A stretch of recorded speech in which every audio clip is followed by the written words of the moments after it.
નમસ્કાર દોસ્તો, આજની આ વાર્તા સુરતની સત્ય ઘટનાની છે. જી હા દોસ્તો, સુરતમાં એક ફૂટપાથ પર નાનકડો એવો ગરીબનો પરિવાર રહી રહ્યો હતો. આ ગરીબના પરિવારમાં 5 સંતાનો હતા. આ સંતાનોમાં એમને 4 દીકરીઓ અને 1 દીકરો હતો. આ નાનો દીકરો એ રોજે એમની ઉંમર 12 વર્ષની હતી. આ 12 વર્ષનો નાનકડો એવો દીકરો રોજે સવારે એમના પિતા સાથે મજૂરી કામ કરવા માટે જતો રહેતો હતો. વાત એક દિવસની છે કે જ્યારે સાંજના સમયે પોતે પિતાથી અલગ થઈ અને ઘરે આવી રહ્યો હતો ત્યારે ઘટના કંઈક એવી બને છે કે જે જાણીને સૌ લોકો નવાઈ પામી જાય. માટે વિડીયોમાં આગળ વધીએ તે પહેલાં ચેનલ ઉપર નવા હો તો બેલ આઇકન દબાવીને અમારી યુટ્યુબ ચેનલને અવશ્ય સબસ્ક્રાઇબ કરી લેવાની જવાબદારી તમારી છે, કારણ કે અમે માતૃભાષામાં તમારા સુધી વિડીયોઝ પહોંચાડતા રહીએ છીએ. દોસ્તો, કંઈક ઘટના એવી બને છે કે એક બાળક 12 વર્ષનું બાળક પોતે રસ્તા ઉપર જઈ રહ્યું હોય છે ત્યારે તેને સામે એક બહુ મોટી બેગ દેખાય છે. આ એટલી મોટી બેગ હતી કે જે આપણે ગામડે લઈ જવા માટે કે બીજા કોઈ ફરવા લાયક સ્થળે લઈ જવા માટે ઉપયોગ લઈએ છીએ એવડી મોટી બેગ એમને રસ્તા પર મળેલી જડે છે.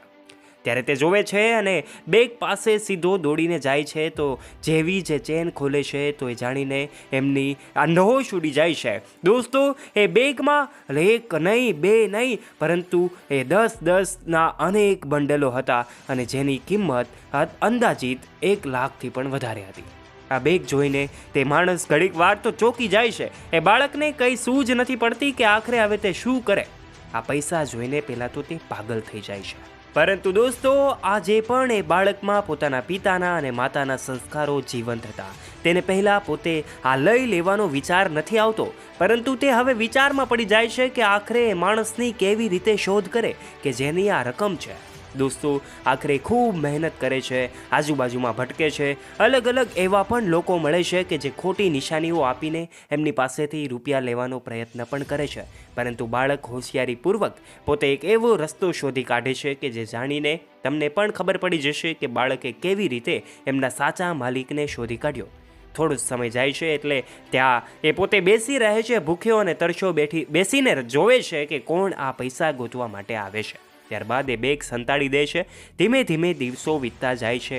એક દિવસ અને બીજા દિવસે ત્યાં કેટલાક લોકો શોધખોળ માટે આવે છે અને એમને જાણ થાય છે કે એમની બેગ આ બાળક પાસે છે.